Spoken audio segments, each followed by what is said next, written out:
me, Shivani Gupta. After decades of rivalry and estrangement, the Thackeray brothers stood shoulder to shoulder today as they announced the end of their 20-year feud and a new chapter in the already volatile political landscape of Maharashtra. The big reunion comes ahead of the crucial BMC elections, and in that sense, it is very much a last-ditch battle of survival for the Senas and a battle for their political relevance for the two leaders. Back in the mid-2000s, it was a leadership succession tussle that drove Raj Thackeray away. So will he accept Uddhav as the leader now? The split not only fractured the Thackeray legacy but also divided the Marathi vote. Now with the warring factions uniting, this reunion may seem as a tough political challenge, yet beneath the optics of unity lies a maze of internal contradictions and strategic risks, Allied Congress being the biggest flashpoint. Can MNS entry jeopardize the larger MVA's traditional vote banks, or does this reunion effectively put paid on the MVA's future? In any case, they have chosen to go differently as far as upcoming elections is concerned. And the biggest question of them all, a 74,000 crore rupee question, is whether the united Thackerays will be able to flip the script for the BMC elections. We'll take that up and more with our guest joining us in just a bit. But first, let's break down for you exactly what makes this reunion potent. Together, the cousins aim to unify the Marathi-speaking voters, of course, because they comprise nearly 35 to 38% of Mumbai's population. Historically, the split between their factions had handed over an advantage to rivals like the BJP to gain ground. The reunion also challenges the new Sena leader Eknath Shinde faction's claim as the true inheritor of Balasaheb Thackeray's legacy. Now that the two brothers are back together, they could very well claim that legacy. The alliance merges also Uddhav's administrative experience with Raj Thackeray's firebrand, oratory and street-level appeal. But it remains to be seen whether all the emotional optics will actually translate to votes. But this reunion isn't without challenges. It remains to be seen how the duo will navigate around the internal contradictions, and there are many. One, of course, are between the brothers themselves over the years, but there are also contradictions as far as the larger MVA in Maharashtra is concerned. So, Uddhav Thackeray's secular alliance, of course, is going up against or clashing with Raj Thackeray's very aggressive Marathi first line. He is also extremely a pro-Hindu, pro-Hindutva leader, or at least has been so far. A key UBT allied Maharashtra Congress has been quoting the minorities as part of its larger campaign, as part of the MVA together. But Raj's rhetoric really unsettles that same voter base. Then it's the anti-Hindi pitch versus the Hindutva legacy, targeting Hindi imposition or Hindi speakers, which is the trademark of Raj Thackeray. It doesn't really work with Balasaheb's ideological inheritance. So who's going to give up what is the question between the brothers. Now, Uddhav's separation from NDA is also very contrasting in recent times with Raj's episodic alignment with the BJP. So again, both of them, or at least one of them, will have to give up the very style that they had adopted, particularly Raj, as far as the pro-Hindu, pro-Hindutva ideology is concerned. They'll have to possibly mellow that down. And then there's the challenge of leadership unity and unresolved hierarchy. Raj's reluctance to back Uddhav openly as a leader in the past will, of course, keep some power equations fuzzy as far as Maharashtra is concerned, or this new reunion is concerned. But let's also tell you exactly how Mumbai voted. As far as the 2024 elections is concerned, these are the last elections that we can really talk about, and these were also held after the split of the alliances that used to be there, for example, at the time of the BMC elections in 2017, when the Sena and the BJP were very much together. But as far as the last Vidhan Sabha elections are concerned, this is how the seats that are in the Mumbai zone voted. So out of the 36 seats that house the BMC, the Mahayuti won 22, BJP alone winning 15, Shiv Sena bagging 6, and NCP Ajit Pawar faction bagging a single seat. On the Mahavikas Aghadi's side, there were 13 seats only. Shiv Sena UBT won 10, Congress won 3, NCP Sharad Pawar faction could not bag a single seat. And the kicker here is, and which is why this is important, even the MNS couldn't win a single seat. In those polls, they only had a vote share of about 7%. So Will the coming together completely split the arithmetic issues? That remains to be seen. The big question we're asking today is simply this. As far as this big reunion is concerned, can the Thackerays coming together really flip the script of what we have seen play out in Maharashtra so far? Especially after the last Vidhan Sabha elections, the BJP and the Eknath Shinde faction have been on an upswing. That's coming up.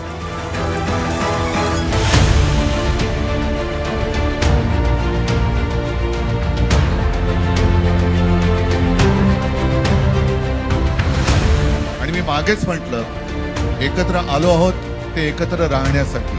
दिवसची प्रतीक्षा महाराष्ट्र करत होता. शिवसेना आणि महाराष्ट्र नवनिर्माण सेनेची युती झाली हे आज आम्ही आपल्याला जाहीर करत आहोत.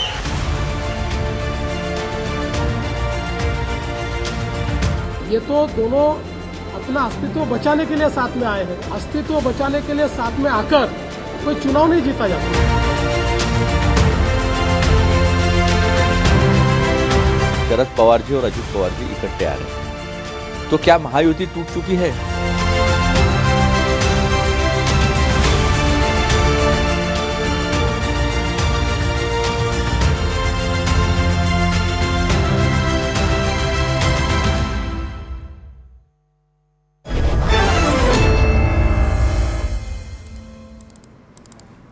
Let's go across to our guest joining us, Raju Vakmare, spokesperson of Shiv Sena Shinde faction, Mahesh Chavan from the NCP SP, CS Jha, leader of the Shiv Sena UBT, and Rohit Chandravarkar is journalist from Mumbai joining us on the show. Let me begin with Mahesh Chavan, spokesperson of the NCP SP, because many believe with the Thackeray brothers coming together, nobody really knows what's the future of the MVA. Already most allies are looking differently. They're going separately.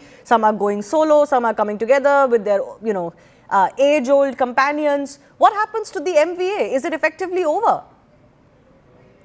Local body elections are always meant for cadre, and cadre decides at the local level what alliance or what strategy they should go with, and then they discuss with the leaders of the party and they take the decision accordingly. So if Manse or Shiv Sena UBT, they are forming an alliance, it's a good thing for them. It's a significant moment for Maharashtra. And we are discussing the things with every part of the MVA, like including Congress, UBT, Shiv Sena. And if they want to form an alliance with Manase, it's their internal thing. So, but you don't find any problems, or for example, your ally Congress, would they not have a problem justifying coming together with a party like the MNS? See, MNS is forming an alliance with Shiv Sena, and when we are going to form an alliance together, including MNS, it will be on the basis of common minimum program, not on the basis of ideologies. And this will be in the interest of Maharashtra. See, interests of Maharashtra are above all everything else. So that's it.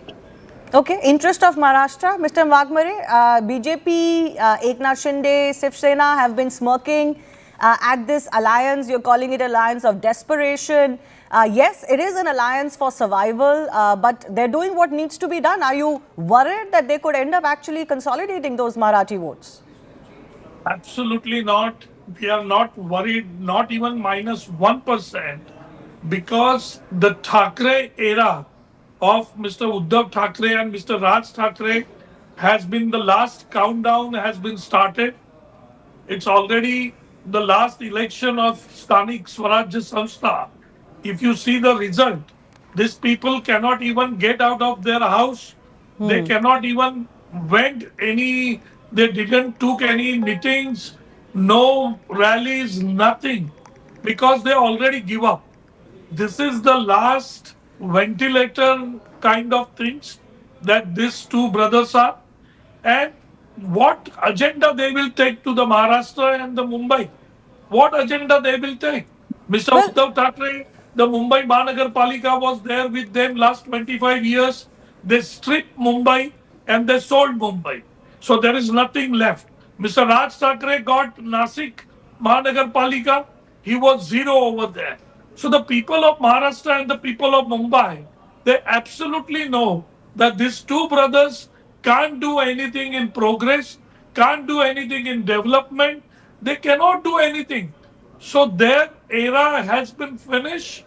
There is nothing is left with them.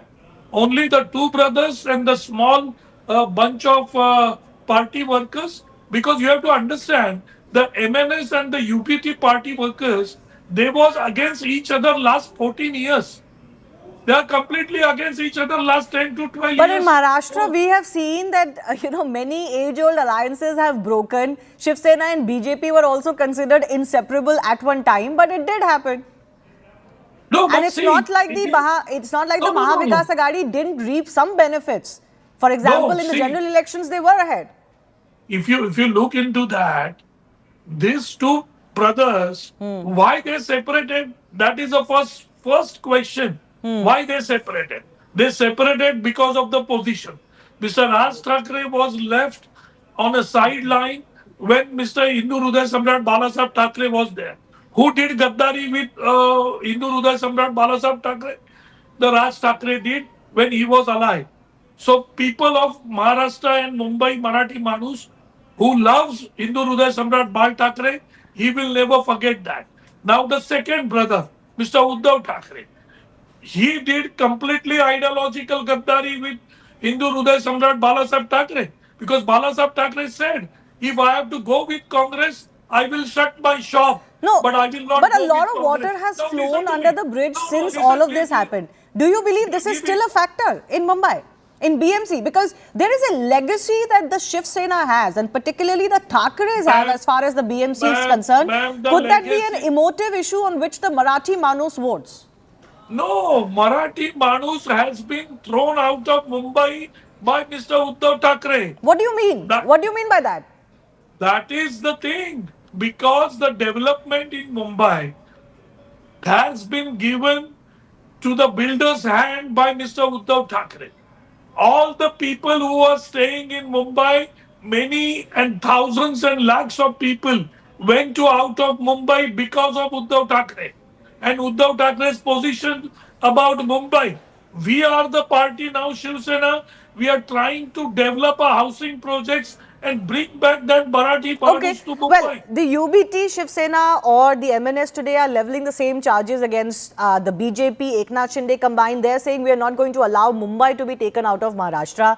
Of course, they're going to use Ma'am, that whole Gujarati ma'am, jibe this is- as far this as the is- leadership of the BJP is concerned. This is the old statement. Every time there is an election, these two brothers talk about the same thing, that Mumbai is going to separate from Maharashtra. Who will separate Mumbai from Maharashtra? What is this? This is all stupidity by these two brothers. They wanted to play the emotional card. The Mumbaikar knows about it. Mumbaikar knows that the one brother talks on TV, he doesn't do anything else. Other brother talks in a public meeting, entertain people, nothing else. Okay. Out of that, they don't do anything. So who has taken the Mumbai forward? I We want to have bring it. taken I want the to. Mumbai forward.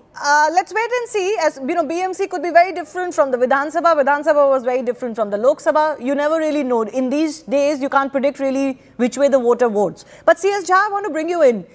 There is indeed a question mark on how we are going to settle those age-old issues of who is the real leader of the Sena now that the brothers are back. Is it all settled now? I mean, are we to believe that there are not going to be any leadership challenges anymore? Is Raj Thackeray going to agree to Uddhav Thackeray being the supreme leader of this alliance?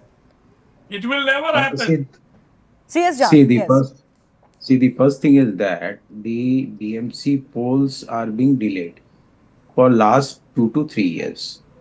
Eventually, if the BJP and the Eknath Shinde group wants to comment on all these things, they should have commented long before, because they are in partnership for last 3 years now. And eventually, the BMC elections have been delayed under their instructions or the authority, because if they wanted to do the elections, they would have done before. Now the thing is that they are very because of the fearful court right issue, now. the election was postponed, not See, because of the government decision. It See, was a the Supreme Court opposition decision regarding was OBC. always demanding Mr. with Shah, respect to please please And don't try to eventually talk the false thing has reason not over been here. finalized. The Now the Supreme Court elections are going to OBC take issue place. delayed the And election in One by Maharashtra. one, please. One second. Let Mr. Jha speak. But Mr. Jha, let's forget about the timing of the elections now. You've decided to come together. You're going to fight together. Please answer my question. How are you going to resolve that age-old question of who is the bigger brother? We See, will never talk about bigger it. brother or smaller brother or younger brother, the things are not now in question. The thing is right now in question with regard to the elections because it's a local issue, local elections. We should not concentrate on a larger issue that concentrates on the Lok Sabha or the Vidhan Sabha. It's a local issue concerning the wards of the BMC and the local leaders who are doing works and the corporators who are responsible for it. Now the thing is that for last 2-3 years, the administration is running. The local leaders are just an ex-leaders who are running the picture, but eventually the things which have come in picture, the works will come into the play, the facilities being provided to the people will come into the play, and thereafter the elections, the people will decide about the local issues. So this is an alliance just for BMC? There is no other larger future of the brothers together? Are you saying that? The alliance has taken place for the whole Maharashtra, not only for the BMC. For all times to come, or for whatever is the coming for all times? the times to come, and eventually the elections will now be fought under both the umbrellas. Okay. So that brings me to the question of what happens to the MVA, because there were already internal contradictions, although they, kind of sped through it and they did what they needed to do, and now there are going to be even more internal contradictions as far as the constituents of the MVA is concerned. But let me bring in Rohit as well here. Rohit, is this really a game changer, a masterstroke, as some would like us to believe, that the brothers coming together could really flip the script in Maharashtra, particularly in BMC, which both of them are extremely keen to keep away from the BJP and Eknath Shinde and keep it within what was the original Sena? Shivani, the challenges for Thackeray brothers are going to be big, and their reunion, I would like to say, is happening out of compulsion. It is very clear that the BJP-led Mahayuti has done extremely well in last year's Vidhan Sabha election, as well as the last week's Nagar Parishad or City Council elections in Maharashtra.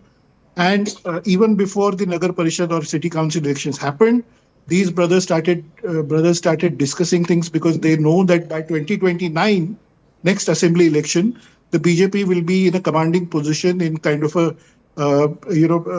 state where they want to fight alone, without any alliance partners also.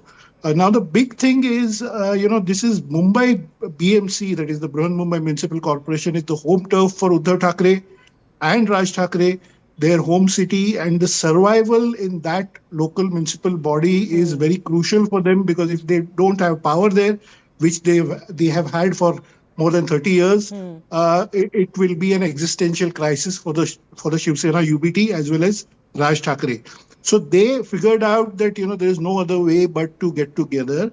Now the big question is, how will this go ahead with your point, which is Marathi Manus vote? Remember, this time will be the first BMC election in which the Marathi vote will be asked for or demanded by Eknath Shinde as well. So there will be Eknath Shinde challenging the Thackeray brothers in the Marathi Manus space, and there will be BJP that will challenge the Thackeray brothers in the Hindutva space. Another important factor is Raj Thackeray's alignment with Uddhav Thackeray is going to galvanize the non-Marathi vote or the North Indian migrants vote, which is a very big chunk, let's say about 25-27% votes, towards the BJP-led Mahayuti or BJP and Eknath Shinde's alliance, which means this reunion perhaps is going to damage Uddhav Thackeray to some extent. But the last point here is that the Marathi vote is still around 37 to 40%, and they are also counting on the 18% Muslim votes, which went to Uddhav Thackeray clearly in the last Vidhan Sabha election in a large way. So what the Thackeray brothers are counting on right now is the Marathi emotion or Marathi sentiment, which they believe that they are putting this appeal ahead, which they do during every election, that it is a question of pride for the Marathi Manus of Mumbai and question of survival, as well as they are pitching the thing, or Uddhav Thackeray at least will pitch the thing to the Muslim voters, which are sizable. 18% of So Muslim votes will in the Mumbai Muslim city and voters suburbs. will still be attracted to Uddhav Thackeray, the UBT? It looks like that might happen, or another factor which again will damage the Thackeray brothers to some extent, Thackeray cousins, is that the Congress has walked out of this. Exactly. And They're the fighting Congress solo. party, and the Congress party, since it is going to fight solo, which they announced just yesterday, they are another contenders for the Muslim vote or the minority vote in Mumbai. So what do the that Thackeраys- also is dicey. That last point, that also is dicey. And what is happening is, right now we don't know what kind of candidate list these cousins are coming out with, which they have kept under wraps till today's press conference also. Because a lot depends on who is given tickets and who's not. Because remember, these cousins and their parties and their cadre, their activists and their party workers have fought against each other for almost two decades, Yes. 19 years. So Through the are election. the cadres on board now that this alliance is happening? What are you sensing on ground? Yeah, Because one thing, as Shivani, I can, as the NCP leader said, these are Yeah. collaborations that happen on the basis of what the cadre says. Yes. So to answer your earlier question, what happens to Mahavikas Aghadi, the Congress, Sharad Pawar and Uddhav Thackeray Mahavikas Aghadi. I've written an article today in today's newspapers, published on the editorial page, which says that Mahavikas Aghadi is as good as dead. Exactly. You can take that from me. That is for sure.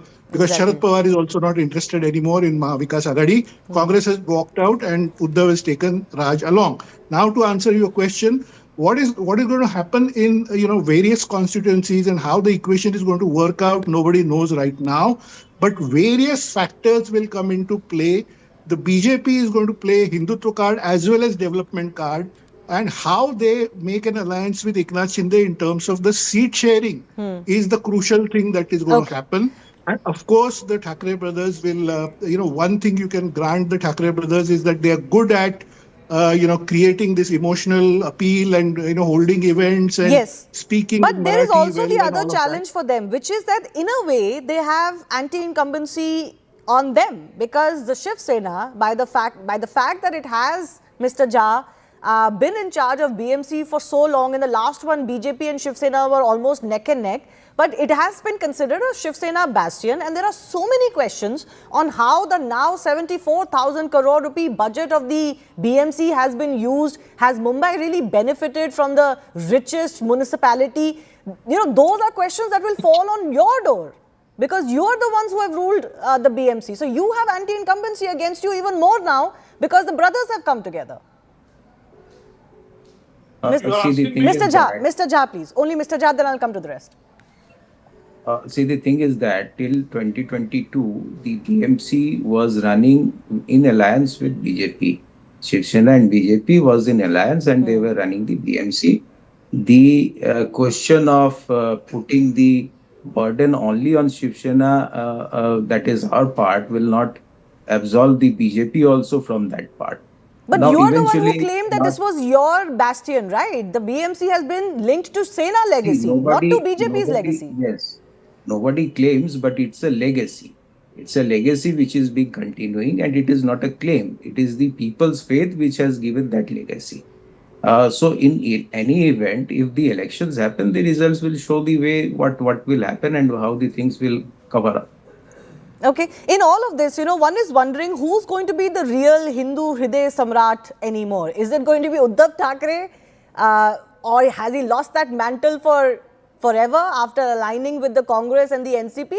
And is Raj Thackeray going to give up that firebrand personality of his? Or is nobody the Hindu Hriday Samrat anymore in the Sena? Nothing is permanent in politics. So one should not be egoistic in the politics. After 5 years, many things can turn up. So these things are very common, and everybody suggests himself to be Hindu Hriday Samrat Balasaheb Thackeray, but Nobody can be a No, figure but like him. amongst the brothers, who's going to be? Mr. Vagbare, you want to come in on this? Because I don't Yes, see yes. Uddhav Thackeray playing that card anymore. He has lost that card, as you said, since coming together with the Congress, which Balasaheb Thackeray was deadly against of. And Raj Thackeray can't play that card either, because that will end up, kind of upsetting the balance of the brothers in this new alliance. So effectively, they have to give up this card. See, actually, they don't have to give up. They lost this card long time ago because Raj Thackeray went out of Shiv Sena when Hindu Hriday Samrat Balasaheb Thackeray was alive. He went for his ego and he went for his leadership. But lately, he's been playing that card. Lately, he's No, been but- projecting that personality. He's trying to project that. People are not accepting that. Now the question remains with Mr. Uddhav Thackeray. Mr. Uddhav Thackeray has lost this mantle long time back the moment he sit on a Congress lap. So now Okay. that question is also finished. Now I just wanted to give 1 minute. You give me. Mr. Chandavarkar was talking about. He was very right that last time the minority votes went to Shiv Sena, but they went to Shiv Sena because Congress was with them in a Mahavikas Aghadi. Now the Congress has left. Now I'll tell you one more thing what is happening in Vidhan Sabha. In Vidhan Sabha, when Lok Sabha, the minority votes got by Shiv Sena Uddhav Balasaheb Thackeray, but he promised that time to Muslims that he will give seats to Muslim in Vidhan Sabha election. And in Vidhan Sabha election, unfortunately, he did not give any seats to any Muslims. So the Muslims felt that Mr. Uddhav Thackeray had cheated on them. Okay. Another question is... Sir, I have limited time. Let me give the last word to Mahesh Chavan as well. After what Rohit said, Mr. Chavan, would you accept that there is a certain level of futility as far as the MVA is concerned? There are, we've got so many different things happening amongst all the constituents, including your party, the Sharad Pawar faction. I don't see that there is any future for this alliance. Would you be candid enough to accept that after this reunion especially? See, as I said, this is a local body election, and in local body election, you have to give importance to the party workers. And what happens when you form alliances? There are limited seats, like 227 seats in Mumbai. So if you form an alliance, you'll not be able to give justice to the workers, Then what happens is you get limited seats out of, if you have 3-4 parties coming together, how many seats every party can No, I get that, contest? sir. But as far as the larger state-level alliance is concerned, you're saying it's still very much there as far as the the state-level picture is concerned. But none of the constituents seem to be very interested in the MVA anymore. No, they are definitely. See, Congress is talking only about Mumbai. They are not talking about rest of Maharashtra. What about your so party? Rest of Maharashtra? Yeah, we are there. We are in talks with Congress. We are in talks with Shiv Sena. So we want, see, our priority is MVA. We have to contest these elections under MVA. If it doesn't happen, then we can't do anything. But we will keep trying till the last moment. But the MVA survives beyond the BMC elections, you're suggesting? Exactly. With the MNS as part of it? As I'm saying, if they accept MNS entry in MVA in Mumbai, then there is no doubt about it. This is what we are trying to convince. Of course, every party has got their own strategies. Congress has got its own strategy. See, here, let me explain something to you. If MNS and Shiv Sena come together, it will be consolidating Marathi votes. Everyone knows that. But at the same time, North Indian votes, they might not interest and they might not come to MVA. So to fight with BJP, Congress may, contest the elections alone. So that that So problem you are doesn't arise. suggesting this is more strategic and tactical than anything else. Unfortunately, I've run out of time, but in the days to come, ahead of the BMC elections, we'll continue to focus more on how this pans out. A big thanks to our guests for joining us. Moving on, not only is there a national outcry, but also a grave worry over the sentence suspension of rape convict Kuldeep Sengar in the Unnao case. The Delhi High Court suspended the life sentence of Sengar, contending that he is not a public servant as per definitions under POCSO sections against him, and therefore higher sentence doesn't apply to him. court also argued that he cannot be kept in jail only because of the threat perception on the victim. The victim's family has expressed dismay at the court's decision, calling it a travesty of justice. Sengar may not be coming out of jail as of now, since he's also convicted in the case of the custodial death of the victim's father. But the judgment has raised concerns over technicalities leading to such relief for a grave offender as Sengar. Now, here's what the Delhi High Court has said while granting this suspension or relief to Sengar. The High Court ruled that Sengar isn't a public servant, so the sections of aggravated sexual assault doesn't apply to him. And because he doesn't meet that criteria, higher POCSO sentence also doesn't apply to him. The court then added that Sengar has spent nearly 7 years, 5 months in jail, exceeding POCSO's pre-2019 minimum term already. On the basis of that, bench was inclined to suspend his further sentence pending the appeal in this case. But mind you, the findings pertain to suspension of sentence only. They don't really determine the actual merit of the case or the guilt or innocence in this case. Now, the victim and the family, along with supporters and activists, protested against this order last night and were picked away by the police. Questions were also raised on the treatment that was meted out to them, even as the family alleges grave danger to them, their lives, as they have faced attacks and pressure in the past as well. The big question we asked today is just this. Even as everybody is allowed remedies, legal remedies under the law, has the spirit of justice been betrayed with this relief to Sengar? That's coming up.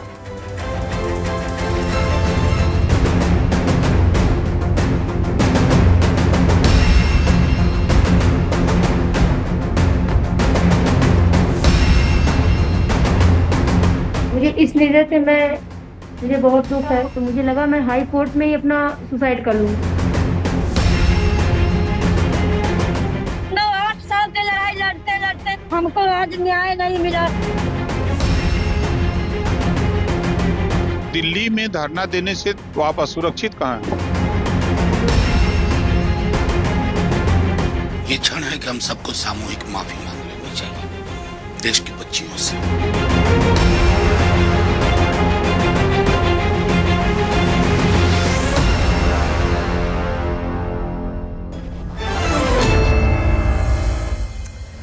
First up, I want to go across to Mahmood Paracha, who's one of the lawyers fighting on the side of the rape survivor in this case. Mr. Paracha, thanks a lot for joining us here on Plain Speak. How do you plan to challenge this contention of the High Court that Sengar is not a public servant, which has gone in his favor in getting this relief from the court?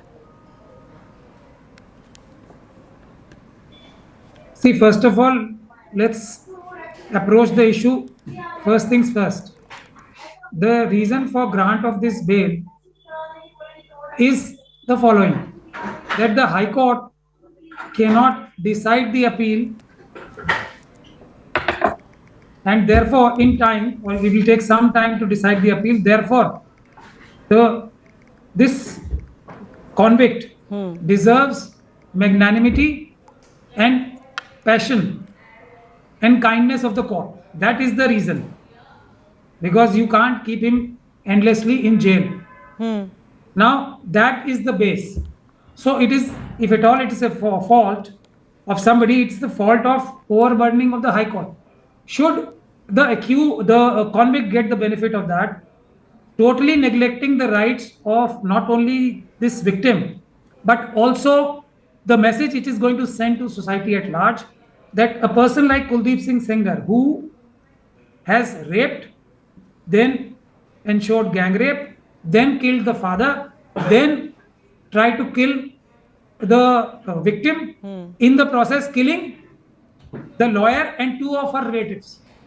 And after that also, despite the fact that Supreme Court had ordered transfer of the case to Delhi, CBI inquiry, despite this, he continues to threaten the accused and attacking the family members of the accused, including her husband, recently, who was almost killed. So does this person deserve mercy of the court is the core question. Yes. This issue, public servant issue, and all the other issues will have to be decided in the appeal, which the Honorable Court did not agree with us. They rejected our prayer that this appeal should be heard first. Suspension of sentence should not be heard before the appeal is heard. And ironically, the suspension of sentence took more time, more hearing, and such a lengthy order has been passed, 52 pages. Less time would have been taken in the appeal. That's the core issue. This issue, merit, cannot be gone into while passing an order on suspension that is settled. So I want to understand from you, why is this appeal then, the appeal in the original case, taking so long? For whatever reason. I mean, I'm saying one factor is the High Court does not have time. For appeal, at the same time, they have more time to hear the suspension. That's the key issue. And they have taken more time than an appeal would have taken. So that is the point I'm trying to make. But the key reason is now that victims' rights, even in POXO cases, have to stand down in front of the rights of a person who is a convict, not an accused. Please mark the distinction. A court has given a finding that CBI was helping him. The IO was actually hand in glove with him. Then, when the IO is hand in glove with him, when the state government and central government are hand in glove with him, they are going out of their way to help this person, Kuldeep Singh Sengar. Then to say that these are the faults in the judgment, and you do not allow an application which has been moved by the victim that please take further evidence, because appeal is an extension of trial only. CBI is hand in glove. They have deliberately not brought the entire evidence. Please take more evidence. Things will become crystal clear. All the lacunas will be filled. Are you saying the So court CBI does not? Are you saying the CBI is at fault here? Are you making that charge? 100%. They were hand in glove. They've made their 100% effort to get him acquitted. But despite that, so much evidence had come that the court could not give a finding other than his conviction. That is the real story. The central government is trying to withdraw. They have actually placed best of the lawyers, costliest of lawyers, best of lawyers in Supreme Court to have the security withdrawn from the girl as well as from the family. They were successful in getting the security withdrawn. But we had to fight tooth and nail to even maintain the security of the survivor. But in the best effort of the central government and state government is to put them under so much pressure that you will be killed, otherwise compromise. Okay. And interestingly, I will tell you one more interesting fact.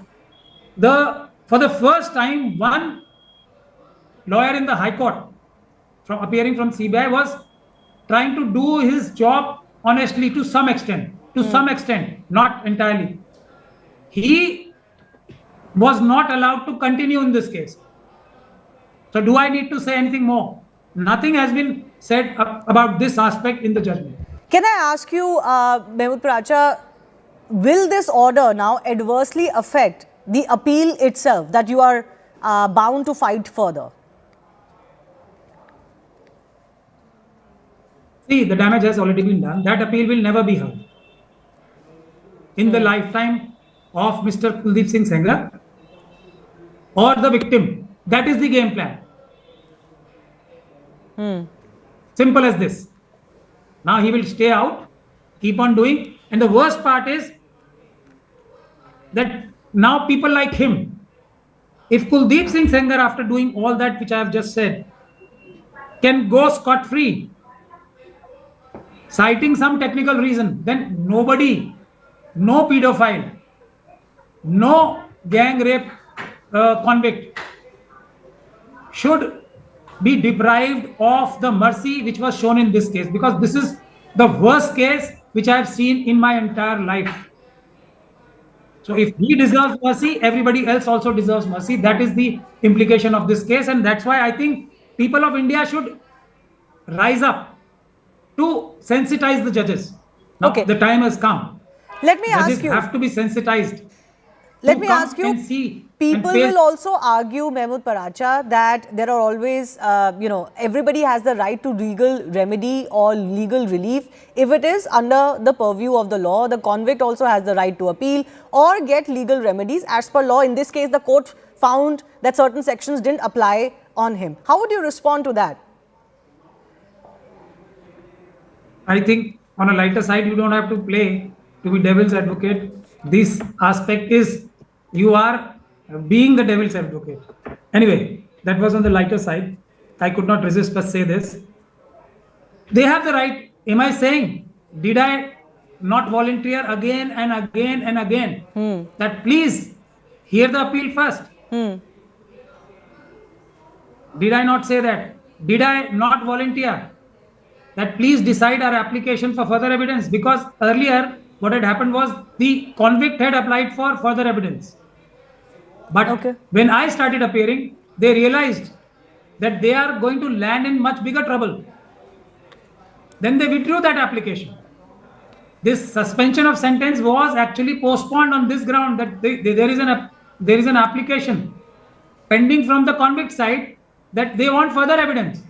But realizing the situation which they were faced with, that now whatever had happened with the connivance of the CBI will not happen again because the lawyers have changed. Okay. Then they withdrew that application. I was then constrained to move an application for further evidence, which was also not considered. So what are you talking about rights? What is right? The punishment which has been given is life sentence, not 14 years. Exactly. 436 says half the sentence. Life means life. And with the caveat that he was being held by the CBI and the state government and the central government. Okay, that's a And the charge people that in you are the making. That's the charge that you are making. We'll wait and see how this progresses. As of now, you've also suggested that going to the Supreme Court in the heat of the moment may not be something that you can do. But I want to bring in some other guests that are also joining us. Mehmood Pracha, thanks a lot for joining us. Kanhaiya Singhal is lawyer representing Kuldeep Sengar, and Lalita Kumaramangalam is former chairperson of the NCW with us. Kanhaiya Singhal, please respond to this charge that the survivor's lawyer is making, that at every level, Mr. Sengar has been helped by the system, and including the connivance of the CBI itself in this case, because the appeal was not getting heard, but his suspension of sentence case was taken up by the court. Let me answer to your query as well as some of the, I would say, aspects which have been narrated by Mr. Pracha in very straight way and very clear way. Let me tell you, Delhi High Court is handling the case. It is not that some High Court other is handling the case. It's not Allahabad High Court which is handling the case. It is a matter which was transferred from Uttar Pradesh to Delhi. So appeals are pending. It's not the appeal of Mr. Sengar which is only pending before the Honorable High Court. There are there are thousands or I would say hundreds of appeals of the like convicts which are pending. The appeals are to be heard one by one. They cannot be heard together. So the person who has already been in custody for more than 10 years, 12 years, they are to be heard firstly. And obviously, no one can be given the, I would say, upper scale by saying considering that he is an MLA or a former MLA or have been in custody for 7 years. So the persons who are behind the bar like 10 years, 12 years, 13 years, they are to be heard firstly. So the appeals in the High Court are heard on the basis of the sentence undergone by the person. There is no, I would say, a preference which can be given to any person. So the allegation of Mr. Pracha, that too on a High Court, saying the appeal is not being heard is absolutely incorrect. Secondly, let me tell you with respect to the delay. There is no delay. The appeal was filed in time by the appellant. Applications after applications have been filed by the victim. Every time, whenever the court is inclined to hear the appeal, even the court was hearing the appeal, they come up with another application. This is exactly has been written down in the order passed by the Honorable High Court, if you just have a look into the order. Thirdly, let me tell you, every time she had moved to Honorable Supreme Court saying protection, etc., and she was given the protection. The Union of India filed a detailed affidavit, and on the basis of the inputs given by the security personnel, their security personnel are being misbehaved. They are being threatened to be implicated in false cases by these same persons, and on that basis, the security personnel's affidavit, the security with respect to certain persons were withdrawn. At least with respect to the victim is concerned, that was not withdrawn. Let me tell you one more aspect. They say they were in hand and glove. The CBI, after thorough investigation, filed a charge sheet. Then they did not object. The charge sheet is false. They did not object when the court convicted that the CBI is wrong. Then they did not allege that the CBI in hand and gloves. Did Mr. Sengar say that he is in hand and gloves? No, not at all. The investigations were carried out. Whatever the investigation report that were appreciated by the court concerned, this is a trial court. Okay. There's a hierarchy, there's a system where the appeal is there, the appeal are there after Supreme Court is there. So accordingly, the charge sheet was filed. Okay, allegation with respect to the murders. No, just a second, let me tell you, because the four they say murder For that, there is a conclusion report that there is no murder. That the lawyers, etc., that was a road accident case related to some other incident. Then, with respect to the other allegation of murdering the father, that person was involved in a train robbery and other cases. Then no, the let's not bring in that other case or make excuses. He's convicted in both of those cases. Let's not forget that, please. All right, you fight. I am not forgetting. Yes, I'm sure he has his legal remedies. He can make his case in court, but let's not forget he's been convicted by the trial court in both of those cases. That's true.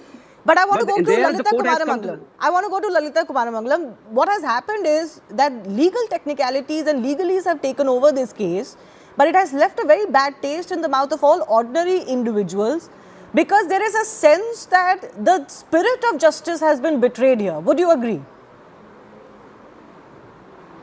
Absolutely, 100%.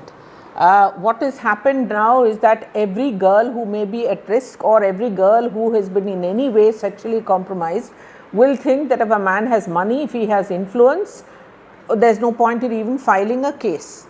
Now in this case, as you've said repeatedly, the man is already convicted of not just rape, but also helping the girl. I mean, allowing her, or almost pushing her into being gang raped. He's also convicted of having killed her father, whatever her father was or was not. Let's not forget this was a revenge rape. One by one. There was an altercation. Mr. Singhal, one by one. I'll try to come back to you. Let Lalita ma'am speak. Whatever happened, apparently Sengar felt very insulted or demeaned or something like that.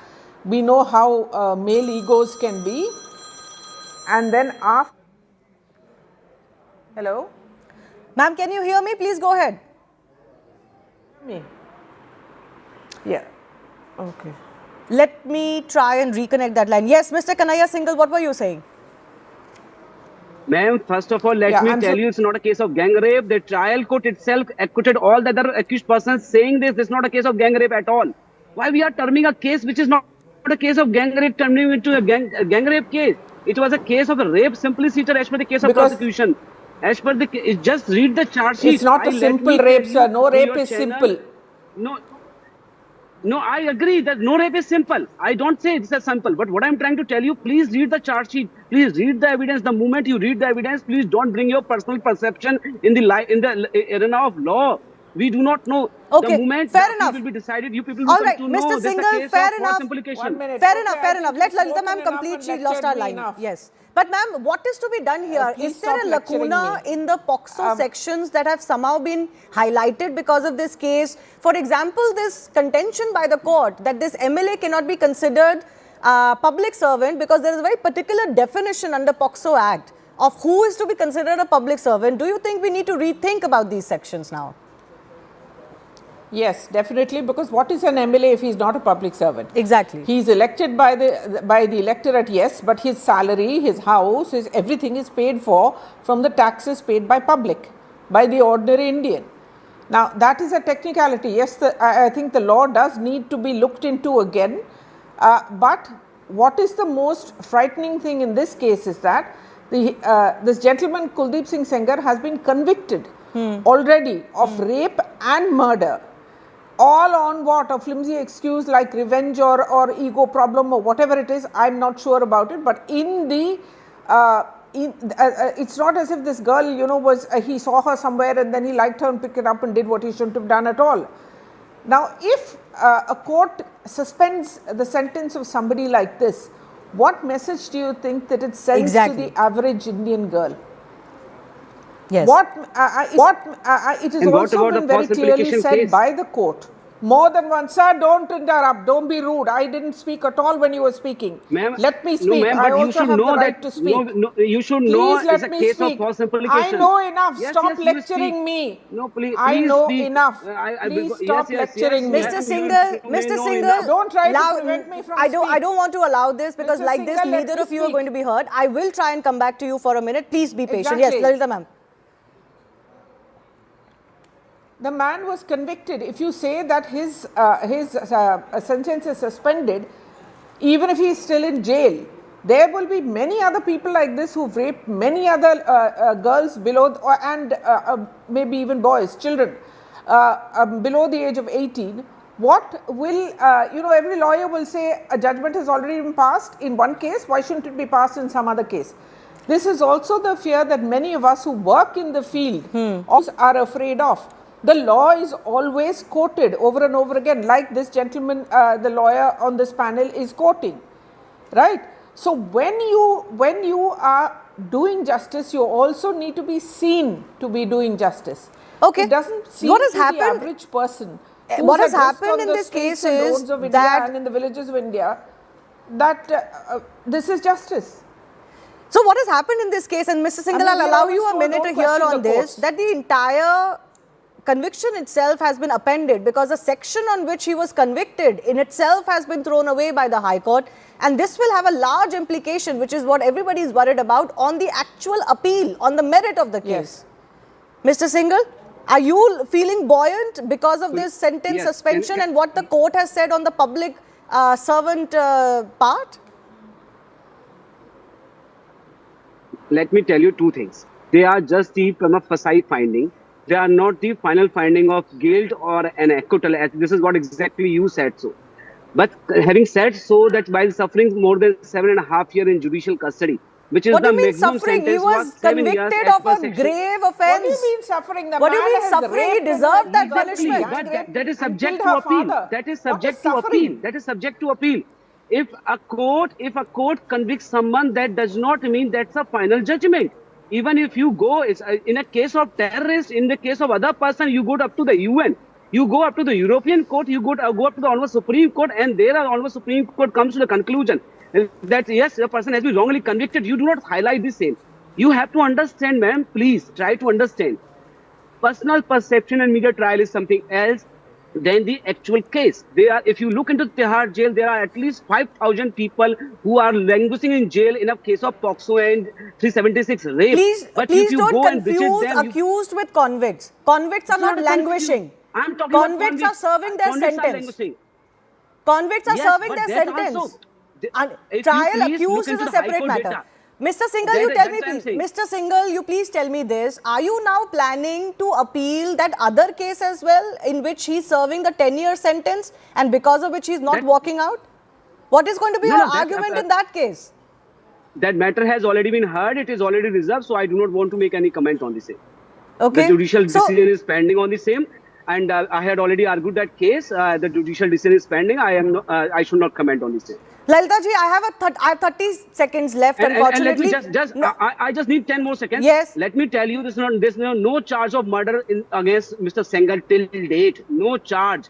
It is a charge only of culpable homicide, reading with criminal conspiracy. Sir, these legalities do not matter. When this man was the MLA, he had power. Please don't forget the power differential in this case, which is why the entire country is up in arms. Okay, it's not so much about the fact that this is murder, first degree, third degree, or culpable homicide. But I have 30 seconds to Lalita ji. Lalita ji, what is the way forward from here? I think we can maybe learn some lessons from what has happened in this case. Very quickly, ma'am. Yeah, what we need to understand, victims and their lawyers must understand, is that generally in a rape case or any abuse case, the rapist or the convicted or the accused is the one who has much more power. And this is something that has been shown very clearly here. We need to have a relook at the law. Okay. We need to also understand that legalese, the legal language used by the lawyers of the other side, will try to confuse everybody, including the public. I have to leave it at that. Unfortunately, I've run out of time, but I do thank both of our guests for joining us. We'll continue to track this story closely. The Right Stand is coming up next.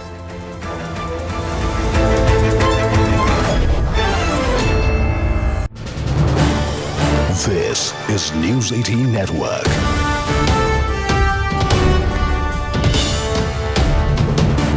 India's largest news network. Person of Shiv Sena Shinde faction, Mahesh Chavan from the NCP SP, CS Jha, leader of the Shiv Sena UBT, and Rohit Chandravarkar is journalist from Mumbai, joining us on the show. Let me begin with Mahesh Chavan, spokesperson of the NCP SP, because many believe with the Thackeray brothers coming together, nobody really knows what's the future of the MVA. Already most allies are looking differently. They're going separately. Some are going solo. Some are coming together with their, age-old companions. What happens to the MVA? Is it effectively over? Local body elections are always meant for cadre, and cadre decides at the local level what alliance or what strategy they should go with, and then they discuss with the leaders of the party and they take the decision accordingly. So if Manse or Shiv Sena UBT they are forming an alliance, it's a good thing for them. It's a significant moment for Maharashtra. And we are discussing the things with every part of the MVA, like including Congress, UBT, Shiv Sena. And if they want to form an alliance with Manase, it's their internal thing. So, but you don't find any problems, or for example, your allied Congress, would they not have a problem justifying coming together with a party like the MNS? See, MNS is forming an alliance with Shiv Sena, and when we are going to form an alliance together, including MNS, it will be on the basis of common minimum program, not on the basis of ideologies. And this will be in the interest of Maharashtra. See, interests of Maharashtra are above all everything else. So that's it.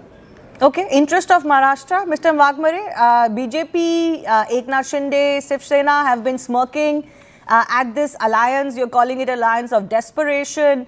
Yes, it is an alliance for survival, but they're doing what needs to be done. Are you worried that they could end up actually consolidating those Marathi votes? Absolutely not. We are not worried, not even minus 1%, because the Thackeray era of Mr. Uddhav Thackeray and Mr. Raj Thackeray has been, the last countdown has been started. It's already the last election of Stanik Swarajya Samstha. If you see the result, these people cannot even get out of their house. They cannot even went any, they didn't took any meetings, no rallies, nothing, because they already give up. This is the last ventilator kind of things that these two brothers are. And what agenda they will take to the Maharashtra and the Mumbai? What agenda they will take? Mr. Uddhav Thackeray, the Mumbai Mahanagar Palika was there with them last 25 years. They stripped Mumbai and they sold Mumbai. So there is nothing left. Mr. Raj Thackeray got Nasik Mahanagar Palika. He was zero over there. So the people of Maharashtra and the people of Mumbai, they absolutely know that these two brothers can't do anything in progress, can't do anything in development. They cannot do anything. So their era has been finished. There is nothing is left with them. Only the two brothers and the small bunch of party workers. Because you have to understand, the MNS and the UPT party workers, they was against each other last 14 years. They are completely against each other last 10 to 12 years. But in Maharashtra, we have seen that, many age-old alliances have broken. Shiv Sena and BJP were also considered inseparable at one time, but it did happen. No, and it's not like the Mahavikas Aghadi didn't reap some benefits. For example, in the general elections, they were ahead.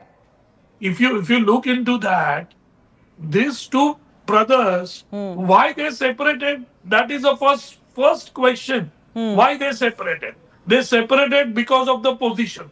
Mr. Raj Thackeray was left on a sideline when Mr. Hindu Hruday Samrat Balasaheb Thackeray was there. Who did Gaddari with Hindu Hruday Samrat Balasaheb Thackeray? The Raj Thackeray did when he was alive. So people of Maharashtra and Mumbai, Marathi Manus, who loves Hindu Hruday Samrat Bal Thackeray, he will never forget that. Now the second brother, Mr. Uddhav Thackeray, he did completely ideological Gaddari with Hindu Hruday Samrat Balasaheb Thackeray. Because Balasaheb Thackeray said, if I have to go with Congress, I will shut my shop. No, but I will not. But a lot of water has flown under the bridge since all of this happened. Do you believe this is still a factor in Mumbai, in BMC? Because there is a legacy that the Shiv Sena has, and particularly the Thackerays have as far as the BMC is concerned. Could that be an emotive issue on which the Marathi Manus votes? No, Marathi Manus has been thrown out of Mumbai by Mr. Uddhav Thackeray. What do you mean? What do you mean by that? That is the thing. Because the development in Mumbai has been given to the builder's hand by Mr. Uddhav Thackeray. all the people who are staying in Mumbai, many and thousands and lakhs of people went out of Mumbai because of Uddhav Thackeray and Uddhav Thackeray's position about Mumbai.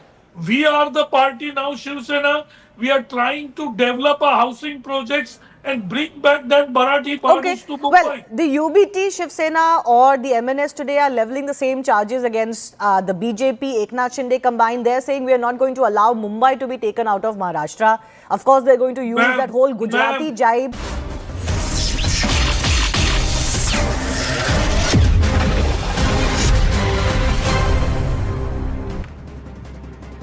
Namaste, Jai Hind, and welcome to this edition of The Right Stand. I'm Anand Narsimhan. Now, we begin with an exclusive news break here this evening on The Right Stand.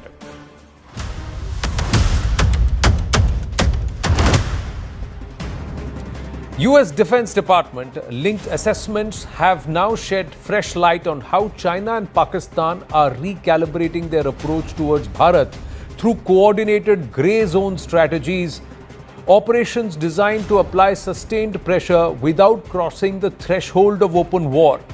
The dragon is fighting from the shadows, and it is the dragon that is weaponizing, aiding, helping Pakistan. Now, the finding accessed by CNN News 18 and which we reveal tonight here on The Right Stand suggest that Operation Sindoor marked a significant test case of this evolving doctrine.